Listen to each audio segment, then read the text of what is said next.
आज हम देखेंगे फाइनाइट वॉल्यूम मेथड बेसिकली क्या चीज होती है, ये किस तरीके से डिफर करता है आपके पास फाइनाइट डिफरेंस टेक्निक से।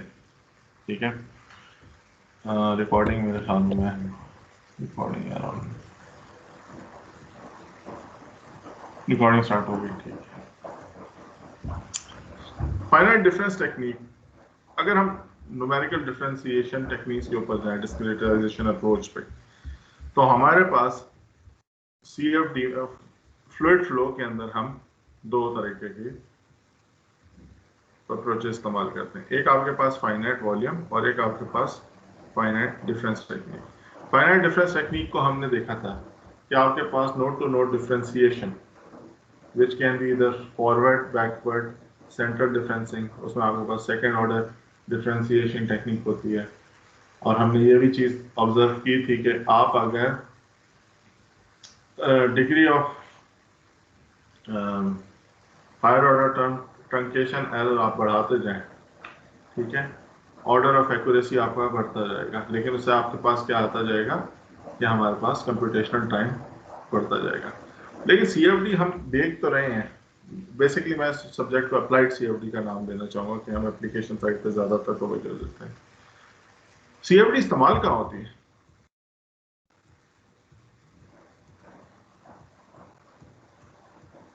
Flow related problem.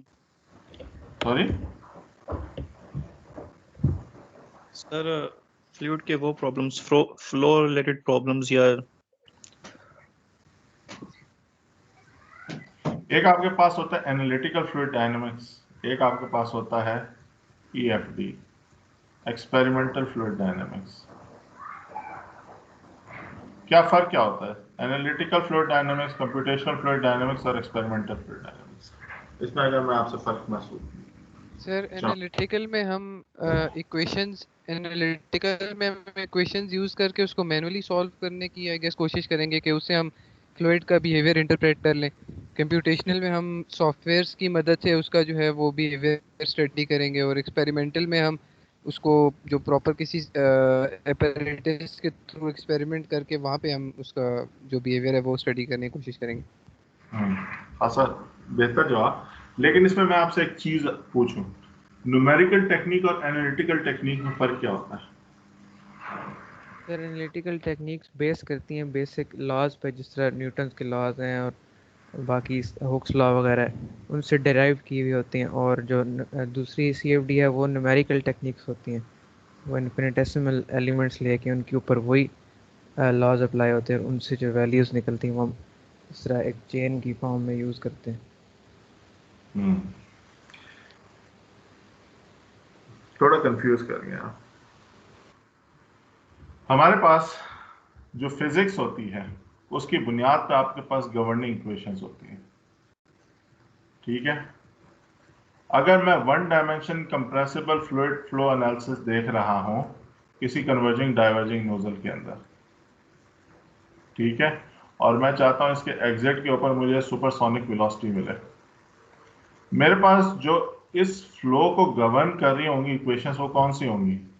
वो कंटिन्यूटी इक्वेशन होगी, वो मोमेंटम इक्वेशन होगी, वो एनर्जी इक्वेशन होगी, वो मेरे पास एंट्रोपी इक्वेशन होगी, परफेक्ट गैस की अगर या गैस लॉ है वो पाया जाता है उसकी इक्वेशन होगी, कैलोरिक इक्वेशन कि आपके पास इंथैल्पी के क्या रिलेशनशिप पाए जाते हैं वो इक्वेशन होगी। लेकिन अगर जब मैं बात कर रहा हूँ वन डायमेंशनल फ्लो की, तो उसमें बेसिकली मैं क्या कर रहा हूँ, वन डायमेंशनल फ्लो का कॉन्सेप्ट हमारे पास अराइज करता है कि बेसिकली अगर मैं फ्लूइड फ्लो में बात करूं तो आपके पास चंद ड्राइविंग पोटेंशियल्स होते हैं जो फ्लो को ड्राइव करते हैं, ठीक है।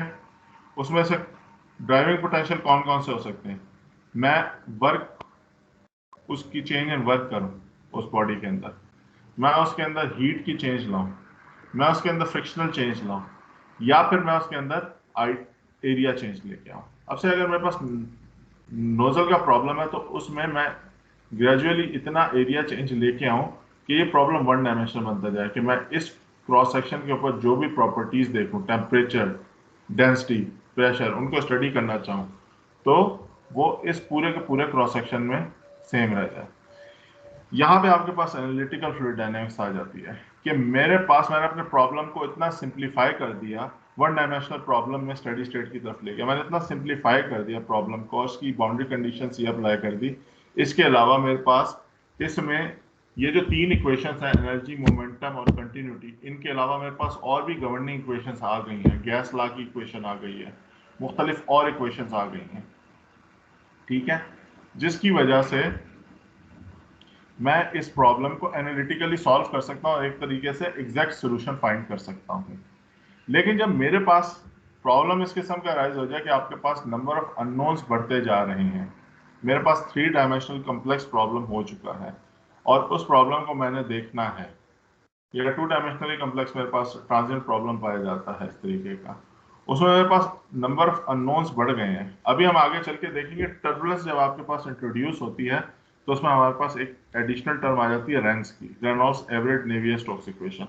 सिंपली उसकी एडिशन की वजह से, टर्बुलेंस की वजह से आपके पास जो मोमेंटम इक्वेशन है उसमें 9 वैल्यूज बढ़ जाती हैं, 9 एडिशनल टर्म्स आ जाती हैं। तो आपके पास इतने ज़्यादा अननोन्स आना शुरू हो जाएं तो हम एग्जैक्ट सोल्यूशन नहीं हासिल कर सकते। फिर हम जाते हैं सीएफडी की तरफ, और सीएफडी आपके पास बेसिकली न्यूमेरिकल टेक्निक है। एक्सपेरिमेंटल फ्लूइड डायनामिक्स, हम एक्सपेरिमेंटली किसी चीज़ को ऑब्जर्व करें और उसकी बुनियाद पर अपना फैसला करें। जिस तरीके से हम हमारे मोस्टली टर्बुलेंस मॉडल जो होते हैं वो एक तरह से आप कह लें कर्व फिटिंग, एक्सपेरिमेंटल रिजल्ट्स को बुनियाद पर कर्व फिटिंग आपने की होती है, उनको सोल्यूशन हासिल किया जाता है। इसलिए कोई एक टर्बुलेंस मॉडल किसी एक स्पेसिफिक उसके लिए सोल्यूशन के प्रॉब्लम के लिए सही नहीं होता। तो डिफरेंशिएशन, जब हमने अपने सीएफडी की बात करेंगे तो आपके पास क्या गवर्निंग इक्वेशंस हैं। गवर्निंग इक्वेशन हमारे पास कौन कौन सी पाई जा रही है, कंटिन्यूटी, मोमेंटम और एनर्जी की इक्वेशंस पाई जा रही हैं। उसके बाद आपने उनको डिस्क्रिटाइज करना है। डिस्क्रिटाइजेशन अप्रोच आपके पास क्या, डिफरेंशिएशन टेक्निक, क्या आपने नोड टू नोड डिफरेंशिएशन करनी है। और अभी हम देखेंगे finite volume technique. Finite volume technique क्या चीज है, ये बेसिकली आपके पास इंटीग्रल फॉर्म इक्वेशन को सॉल्व करती है। अब इंटीग्रल फॉर्म क्या है, अगर फाइनाइट डिफरेंस टेक्निक की मैं सिंपल बात करूं तो हमारे पास क्या थी, सेंटर डिफरेंसिंग, फॉरवर्ड डिफरेंसिंग, बैकवर्ड डिफरेंसिंग। अगर मैं नोड टू नोड बात करूं तो क्या था, मेरे पास एक नोड पे वैल्यू मौजूद है, मैंने अपना ग्रेडियंट फाइंड करना है, तो मैं सेंटर डिफरेंसिंग, फॉरवर्ड डिफरेंसिंग या बैकवर्ड डिफरेंसिंग टेक्निक से node to node simple find कर सकूंगा। और इसमें क्या है आपके पास कि मेरे पास फॉरवर्ड, बैकवर्ड और सेंटर डिफरेंसिंग वो डिपेंड कर रहा होता है ये आपके पास एग्जैक्ट सोल्यूशन से कितनी वेरी करती है। जैसे आपके पास सेंट्रल डिफरेंसिंग टेक्निक है, वो एवरेजिंग कर रही है ए और सी नोड की, आगे पीछे वाले नोड की। फॉरवर्ड डिफरेंसिंग सिर्फ करंट नोड को और आगे वाले नोड को कैटर कर रही है। बैकवर्ड डिफरेंसिंग करंट नोड और बैकवर्ड नोड को कैटर कर रही है। तो हमारे पास क्या हो रहा है, ऑर्डर ऑफ एक्यूरेसी चेंज होती है। ऑर्डर ऑफ एक्यूरेसी चेंज होती जा रही है तो आपके पास एग्जैक्ट सोल्यूशन से भी आप उतना ही डेविएट करते जाएंगे। सर यार एक मिनट।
हाँ जी, sorry for that. Finite volume, अगर हम अप्रोच के ऊपर बात करें, फाइनाइट वॉल्यूम में मैं सिंपल कहूँ कि अगर आपके पास स्ट्रक्चर्ड या अनस्ट्रक्चर्ड मैश में राइट साइड देख ले रहा हूँ, ये बेसिकली 1971 के अंदर डेवलप हुई थी टेक्निक। इसमें क्या है, आपके पास, मेरे पास एक एलिमेंट है, उसके अंदर एक सेंट्रल नोड पाया जाता है यहाँ पर, ठीक है, और इस सेंट्रल नोड के ऊपर हमारे पास यहाँ से अपविंडिंग आ रही है, यहाँ पे अपविंडिंग किस तरफ जा रही है, फेस की तरफ, कि नोड से फेस की तरफ आपके पास जो फ्लो है, फ्लक्स का फ्लो है, उसको आप देखेंगे, उसकी मेजरमेंट करेंगे, और उसकी बुनियाद के ऊपर हम अपने सारे के सारे फेसेस पे फ्लक्सेस की एस्टिमेशन करते जाएं और उनको स्टिचअप कर दें, इंटीग्रल फॉर्म के अंदर लेके आ जाएं। तो ये बेसिकली आपके पास फाइनाइट वॉल्यूम टेक्निक है। फाइनाइट डिफरेंस टेक्निक के अंदर क्या हो रहा था कि मैंने एक नोड पकड़ा, ये नोड पकड़ा, ये नोड पकड़ा, ये नोड पकड़ा, अब इनके दरमियान मैंने डिफरेंशिएशन टेक्निक अपनाई थी। फाइनाइट वॉल्यूम मेथड के अंदर क्या हो रहा है कि मैं एक वॉल्यूम पकड़ रहा हूँ, उसके अंदर मेरे पास सेंटर नोड पाया जाता है, उसके एज नोड है। अब इस सेंटर से मेरे पास से मैं ये कह देता हूँ, मेरे पास लेफ्ट साइड का जो एलिमेंट है उससे कितना इनफ्लक्स आ रहा है, यहाँ से मेरे पास कितना आउटफ्लक्स जा रहा है, यहाँ से मेरे पास कितना इनफ्लक्स या आउटफ्लक्स जा रहा है, इस तरफ किस तरह कितना जा रहा है। इन सारों को फ्लक्सेस को मैं लूँ, इनका समीशन कर दूँ, और समीशन की बुनियाद के ऊपर मैं और फिर ओवरऑल इस चीज़ को स्टिचअप करूँ, इंटीग्रल फॉर्म में लेके जाऊँ, तो मेरे पास ये फाइनाइट वॉल्यूम टेक्निक बनती है। थोड़ी सी वेग डेफिनेशन है, उसके बाद में डिफरेंस। डाइवर्जेंस की जब हमने शुरू में एक दफा बात की थी, तो डाइवर्जेंस किस चीज को रिप्रेजेंट करता है, अगर मैं आपसे पूछूं फिजिकली,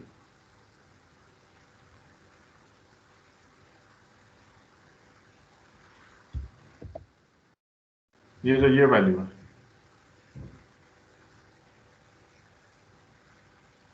एज अ सोर्स और सिंक कॉन्सेप्ट आप इसको इस्तेमाल कर सकते हैं डाइवर्जेंस को। Yes sir. क्या मतलब? Yes sir. ठीक है, हमारे पास या तो डाइवर्जेंस आ रही है किसी भी वेक्टर की, तो आप हम देख सकते हैं कि ये बॉडी यहाँ पे एज अ सोर्स हो रही है, एज अ सिंक हो रही है, या फिर इसमें से सिर्फ फ्लक्स पास कर रहा है। तो डाइवर्जेंस थ्योरम हमें बेसिकली क्या कहता है? डाइवर्जेंस थ्योरम ये बताता है कि आपके पास कोई भी वेक्टर फील्ड हो, उसका आप डाइवर्जेंस लें और उसको आप ट्रिपल इंटीग्रल लेना चाहें, ठीक है, ओवर होल सॉलिड बॉडी, वो आपके पास जो सरफेस फ्लक्स है, ठीक है, नॉर्मल जो फ्लक्स निकल के बाहर जा रहा है, जिस पॉइंट से, इस पॉइंट से आपके पास फ्लक्स निकल रहा है, इस पॉइंट से निकल रहा है, मैं इसको इसके डिफरेंट पीसेस में डिवाइड कर दिया, इसके सरफेसेस को, एक इस तरह के पीस को, एक इस तरह, एक इस तरह, एक इस तरह, एक इस तरह। मेरे पास जो इस वेक्टर का फ्लक्स है, हर डायरेक्शन से निकल रहा है, उसके नॉर्मली जो निकल रहा है, उसको मैं अगर ऐड अप कर लूं, इंटीग्रेट कर लूं, तो डाइवर्जेंस थ्योरम इसको, इसकी रिप्रेजेंटेशन कर रहा है। इसकी इंप्लीमेंटेशन कैसे हो सकती है हमारे पास? अगर मैं कहना चाहूँ डाइवर्जेंस थ्योरम को अप्लाई करूँ, ठीक है, मैं एस्टिमेट करना चाहता हूँ ग्रेडियंट किसी फंक्शन फाई का in direction of x, del phi by del x, इसको मैंने integral for over control volume लिख के कर दिया कि मेरे पास जो हर एलिमेंट है डिफरेंशियल, सॉरी, हर जो एलिमेंट है उसका डिफरेंशियल वॉल्यूम है, उससे मैं मल्टीप्लाई करूं और उसको इंटीग्रेट करके अपने ओवरऑल वॉल्यूम से नॉर्मलाइज कर दूं, तो मेरे पास जो है ओवरऑल यहाँ पे ग्रेडियंट आ गया इस चीज़ का। इस चीज़ की मैं एप्लीकेशन करूं, यहाँ पे मैं अप्लाई करूं अपना डाइवर्जेंस थ्योरम। जब डाइवर्जेंस थ्योरम अप्लाई कर दिया, तो डाइवर्जेंस थ्योरम मुझे बता रहा है बेसिकली आपके पास क्या है, ये डेल डॉट, सॉरी, फाई के बराबर है, ठीक है, इसके ऊपर मैंने डाइवर्जेंस थ्योरम अप्लाई किया, तो मेरे पास हर सरफेस से जो फाई फ्लक्स निकल रहा है, उसको मैं अगर ऐड कर लूं, से 1 to n जा रहा है, अगर मेरे पास इस बॉडी में देखना चाह रहा हूं, मेरे पास कोई वेक्टर पाया जाता है फाई की फॉर्म में, उसको मैं ऐड करूं, सरफेस 1 मेरे पास ये है, 2 ये है, सरफेस 3 ये है, सरफेस 4 ये है। इनका सिर्फ एक्स डायरेक्शन के अंदर जो सरफेस नॉर्मल बन रहा है उनको मैं ऐड करता जाऊं तो मेरे पास जो पार्शियल 5 बाय पार्शियल एक्स जो डिफरेंशियल है वो कैलकुलेट होकर सामने आ जाता है। इसी तरीके से अगर मैं वाई डायरेक्शन में इसको करना चाहूँ, वाई डायरेक्शन में करूँ, इसका जो डाइवर्जेंस है ओवर डिफरेंशियल वॉल्यूम्स को इंटीग्रेट कर लूँ मैं। इंटीग्रेट करने के बाद इसमें ओवरऑल वॉल्यूम से नॉर्मलाइजेशन कर दी। इसी टेक्निक को अप्लाई करते हुए मैं अपने जो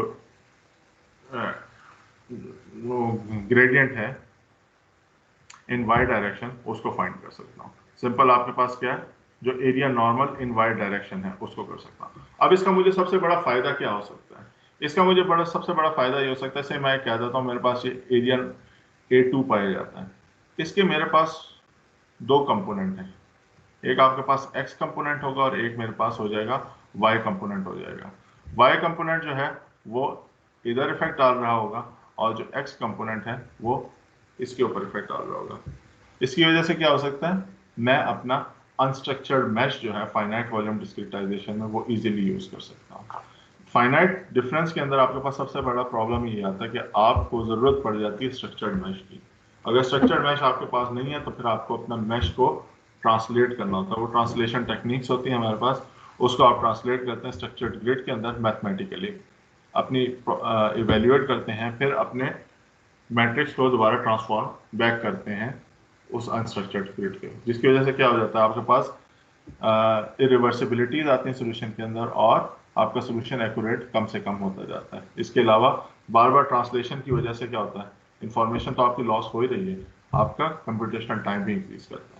तो यहाँ पे आपके पास फाइनाइट वॉल्यूम डिस्क्रिटाइजेशन जो है उसका सबसे बड़ा फायदा ये निकल के आ रहा है कि मैंने अगर किसी चीज का देखना है, फ्लक्स देखना है एक्स और वाई डायरेक्शन, सिंपल मुझे पता हो कि इसका एरिया नॉर्मल कितना पाया जाता है इस एलिमेंट का, ये वाला, इसका एरिया नॉर्मल कितना पाया जाता है, इसका नॉर्मल किस डायरेक्शन में पाया जाता है, मुझे वो डायरेक्शन पता हो, मैं उसको डिस्क्रिटाइज कर सकता हूँ एक्स वाई और जेड डायरेक्शन में, तीनों डायरेक्शन में डिस्क्रिटाइजेशन होगी तो मैं इजीली अनस्ट्रक्चर्ड मैश को अपनी फाइनाइट वॉल्यूम डिस्क्रिटाइजेशन टेक्निक के अंदर इस्तेमाल कर सकता हूँ। सिमिलरली अगर हम इसके सेकंड ऑर्डर या थर्ड ऑर्डर में जाएं तो हमारे पास आपके पास जो एरिया एक्स डायरेक्शन नॉर्मल इस्तेमाल हो रहा है और यहाँ पे आपके पास gradient in X and Y direction. इसको हम प्रैक्टिकली हम किस तरीके से कह सकते हैं कि अगर आपके पास एक 2D इनकम्प्रेसिबल कंटिन्यूटी इक्वेशन हमारे पास है, और आपके पास क्या होती है, del dot v is equal to 0। 2D आपके पास, तो आपके पास एक कंपोनेंट है u और v, partial u by partial x plus partial v by partial y is equal to 0 आपके पास पाया जाता है। अब यहाँ पे हम फाइनाइट वॉल्यूम में आमतौर पर जब बेसिक बात करते हैं तो एलिमेंट्स हमारा कुछ स्ट्रक्चर इस तरीके का बनता है कि आपके पास एक एलिमेंट है, ठीक है, जिसके सेंटर में आपके पास नोड P पाया जाता है, यह हमारा सेंटर नोड है। इसके जो ईस्ट डायरेक्शन के ऊपर फेस है, मैं उसको स्मॉल ई से रिप्रेजेंट कर रहा हूँ, उसका एरिया नॉर्मल जो है वो एक्स डायरेक्शन में पाया जा रहा है ऐसे।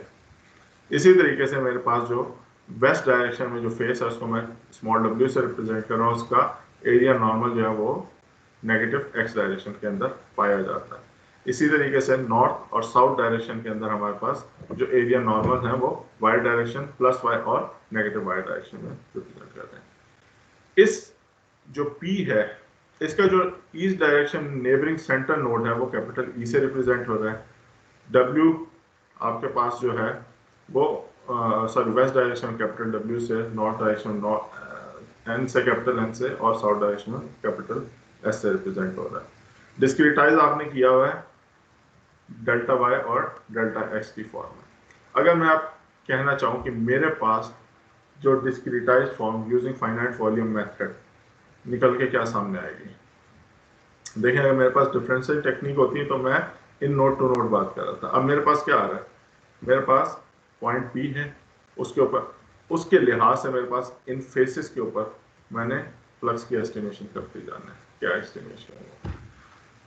सेम टेक्निक इस्तेमाल करूंगा मैं अपनी ओवरऑल बॉडी के ऊपर, ओवरऑल वॉल्यूम के ऊपर, मैं उसको अप्लाई करता हूँ, डिफरेंशिएशन टेक्निक अप्लाई की, at the end of the day आपके पास क्या रिजल्ट आ रहा है, 1/डेल्टा v summation from I to 4। अब आपके पास कौन कौन से हैं, UE आपके पास ईस्ट डायरेक्शन के अंदर क्या वेलोसिटी है, वेस्ट डायरेक्शन के अंदर आपके पास क्या वेलोसिटी पाई जाती है। इसी तरीके से मल्टीप्लाई हो रहा है आपके पास area normal in X direction, area normal in X direction, east face west face. हमारे पास जो एरिया नॉर्मल है इस फेस में एक्स डायरेक्शन में कोई पाया जाता है, नहीं पाया जाता। इसी तरीके से आपके पास साउथ फेस में जो एक्स डायरेक्शन में कोई एरिया नॉर्मल है वो नहीं पाया जाता। इस वजह से आपके पास ये दोनों लास्ट टर्म्स जीरो हो जाएंगे। हमने क्या किया, हम फ्लक्स देख रहे हैं इस फेस के ऊपर, इस फेस के ऊपर, इस फेस के ऊपर और इस फेस के ऊपर। हमने फ्लक्स देखा, क्योंकि हम एक्स डायरेक्शन के अंदर ग्रेडियंट के अंदर दिलचस्पी रखते हैं, तो एक्स डायरेक्शन के अंदर जो हमारे पास एरिया नॉर्मल्स है वो उसके ऊपर इफेक्ट डाल रहे होंगे यू वेलोसिटी पे। हमने समीशन ली चारों फेसेस की, जो हमारे पास क्या हो रही है, बेसिकली इंटीग्रल हो रहा है, और हम इसको ओवरऑल वॉल्यूम से नॉर्मलाइज करें तो हमारे पास क्या आ जाता है, ये ग्रेडियंट आपके पास निकल के आ रहा है partial u by partial x की वैल्यू। सिमिलरली मैं अपने partial v by partial y की वैल्यू एस्टिमेट करना शुरू करूं, मेरे क्या है ईस्ट डायरेक्शन, अब क्या हो रहा है ईस्ट और वेस्ट जो फेस है उसमें आपके पास जो वाई डायरेक्शन है उसमें एरिया नॉर्मल जीरो पाया जाता है।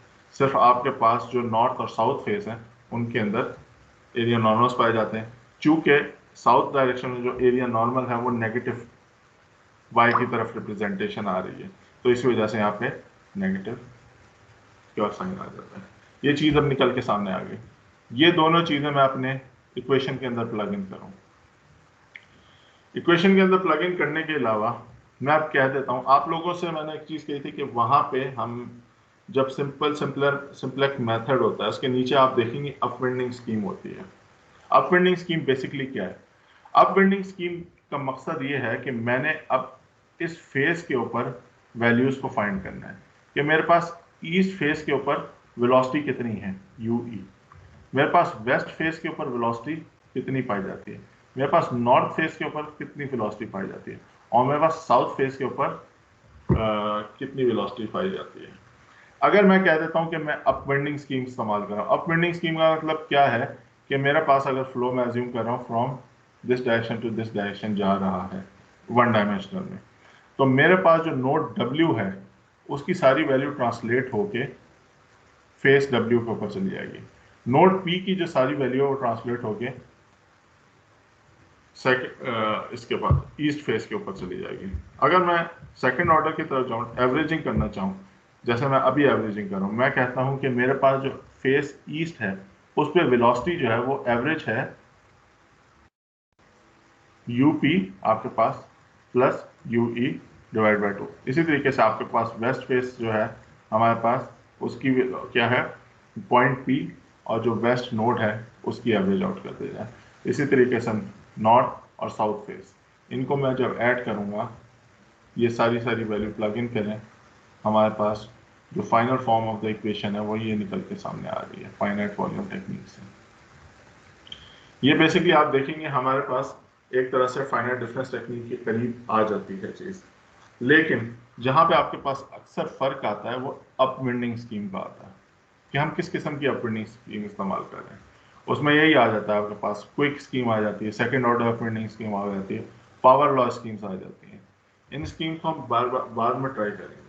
तो बेसिकली क्या किया हमने फाइनाइट अपने वॉल्यूम टेक्निक में, हमारे पास एक ग्रिड पाया जाता था जिसका वॉल्यूम आपके पास डेल्टा V है, उसके हमने सेंटर नोड से और साइड के जो सेंटर नोड्स हैं उनकी वैल्यू से अपने सरफेस फ्लक्स की एस्टिमेशन की इन एक्स और वाई डायरेक्शन, और उसको मैंने स्टिचअप कर दिया, इंटीग्रेट कर दिया।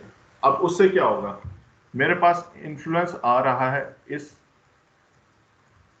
नोड का और इस नोड का, यानी कि दोनों एलिमेंट का कंबाइन इफेक्ट हो सकता है इस फेज पे, जिसकी वजह से क्या हुआ, हमने शुरू में एक दफा बात की थी कि जब आप फाइनाइट डिफरेंस टेक्निक इस्तेमाल करते हैं, ठीक है, तो लाजमी उसमें हम अज्यूम कर रहे होते हैं कि आपके पास कंजर्वेशन होल्ड कर रही है, जिसकी वजह से क्या आता है कि जहां पे आपके पास फ्लो के अंदर डिसकंटिन्यूटीज आती हैं, स्पेशली शॉक वेव का फिनोमेना आता है, वहां पे फाइनाइट डिफरेंस टेक्निक फेल होना शुरू हो जाती है।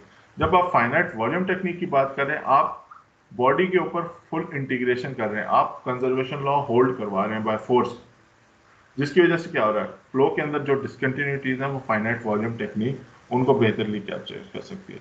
दूसरी बात क्या कि हमारे पास अगर अनस्ट्रक्चर्ड ग्रिड हो और हमें सिर्फ सरफेस नॉर्मल्स की डायरेक्शन भी पता हो, तो उसकी बुनियाद पे हमारे पास फाइनाइट वॉल्यूम डिस्क्रीटाइजेशन यूज करना आसान हो जाती है relatively as to finite difference technique. यही बुनियादी वजह है कि आजकल आपको जो सॉल्वर्स हैं वो ज़्यादातर फाइनाइट वॉल्यूम डिस्क्रीटाइजेशन पे की तरफ जाते हुए दिखाई देते हैं। इसमें आगे क्या हो जाता है, हमारे पास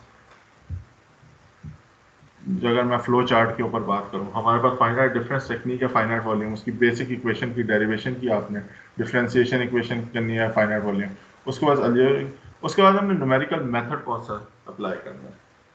न्यूमेरिकल मेथड्स के अंदर आपने मैकॉर्मिक और लेक्स वेंड्रॉफ टेक्निक ये इस्तेमाल पढ़ी थी, याद है कुछ? लेक्स वेंड्रॉफ और मैकॉर्मिक टेक्निक।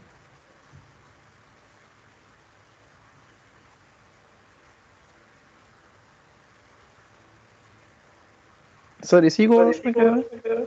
नहीं, इस कोर्स में न्यूमेरिकल एनालिसिस का कोर्स आपने जो पढ़ा होगा उसमें पढ़ी थी?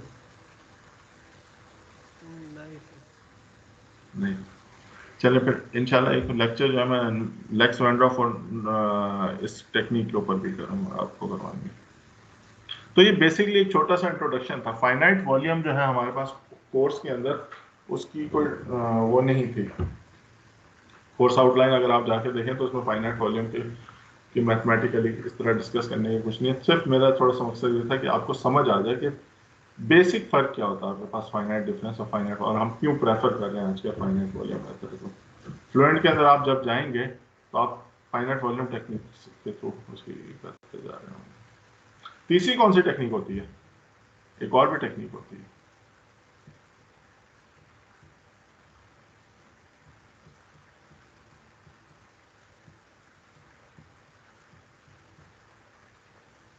FEM, finite element method. Finite element method. उसकी आपने करनी है तो डॉक्टर अवैस या उमर साहब आपको उसके थोड़ा सा बता सकेंगे। ठीक है, 14 यार बंदों की मुझे जो है ना डाइवर्जेंस थ्योरम की ना वो मिली है, असाइनमेंट है मिली, तो बाकी काइंडली जो है ना जल्दी जमा करा दें तो उसके बाद करेंगे। कोई चीज़ कंफ्यूजन इस बारे में? जी जी सर 2-3 स्टूडेंट्स हैं वो क्लास नहीं ले सके आज, वही हाँ, इंटरनेट इश्यूज की वजह से। ठीक है, वो इसमें रिकॉर्डिंग शब्बीर भी थे। रिकॉर्डिंग देख लिया करें यार आप लोग रिकॉर्डिंग के लिहाज से, और फिर जो चीज़ है ना कम से कम जो आउटपुट है वो मिल जानी चाहिए। बाकी मैंने आपको ये पहले सर भी बाकी कहा था कि ये कोर्स जो है ना एक इसकी कोई डेफिनेट वो नहीं होता, बेसिक कुछ चीज़ें हैं वो हम पढ़ेंगे, बाकी आप लोग इस पर जितना एक्सेल करना चाहें कुछ कर सकते हैं। जी काशान कुछ कह रहे थे? सर वही वो कैसे अटेंडेंस का इशू ना हो, तो मैं कहा मैं सर को बता दूंगा। चलो अटेंडेंस होपफुली किसी का इशू नहीं होता। सिर्फ यार अपनी जो वो है ना सबमिशंस वो करते रहें टाइम के अंदर, ठीक है? कि ये ना हो ना कि फिर आपका अटेंडेंस का इशू तो ना हो लेकिन आपकी सबमिशन टाइम पे ना हो तो कुछ फायदा नहीं ना अच्छे ग्रेड में किसी का। ठीक है सर, ये कन्वे कर दूंगा मैं। ठीक है, ये कर दीजिएगा मैसेज।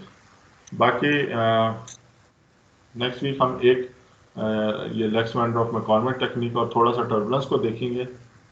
टर्बुलेंस जब हम देख लेंगे हमारा कोर्स आउटलाइन के लिहाज से कंप्लीट हो जाएगा, लेकिन बाकी कुछ प्रैक्टिकल प्रॉब्लम्स हैं। मैं इनकरेज ये करूँगा आप लोगों को कि आप अपने FYP अगर कोई है, कोई उसकी मैश जनरेट करें, कोई चीज़ दें, फिर हम उसको बैठ के सिमुलेट करेंगे, करने की कोशिश करें, तो चीज़ जो है ना प्रैक्टिकली जब आप करेंगे तो ज़्यादा फ़ायदा होता जाएगा। ठीक है, तो कोई आप लोग अपनी जो है ना फ्लूइड डोमेन बना के मुझसे शेयर करें, कुछ ग्रुप से एक दो, उनके ऊपर हम फिर इंशाल्लाह बात करेंगे। क्या होगा?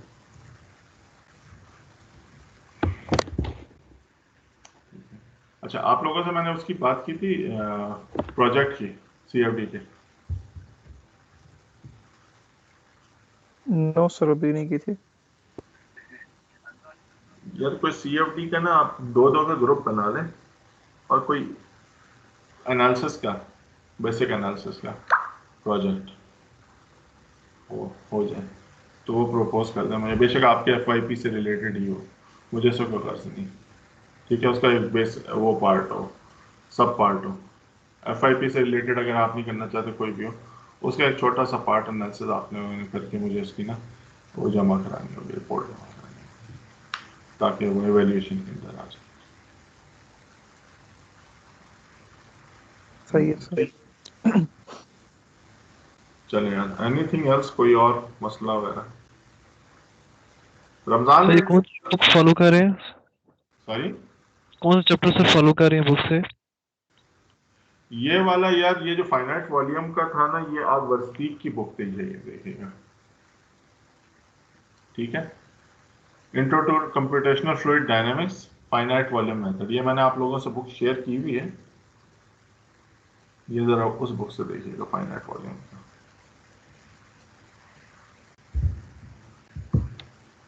फाइनाइट डिफरेंस हमने जॉन डी एंडरसन की बुक से देखी थी।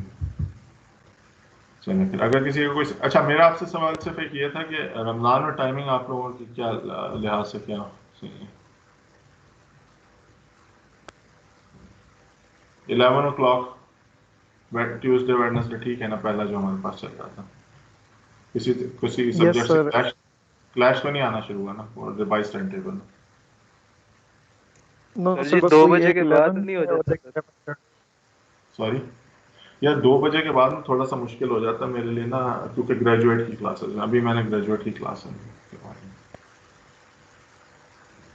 अगर ठीक है फिर 11 बजे ही रखते हैं ना, अगर क्लैश नहीं आ रहा तो। Yes, sir. Thank you. Sir एक दिन 11:30 है। सॉरी, एक दिन 11:30, हाँ वही 11:30। सही। चले यार, okay, thank you. Okay sir, Ramzan Allah मुबारक हाफिज़। लोगों को। ठीक है, मेरी तरफ से भी अल्लाह हाफिज़। खैर। अल्लाह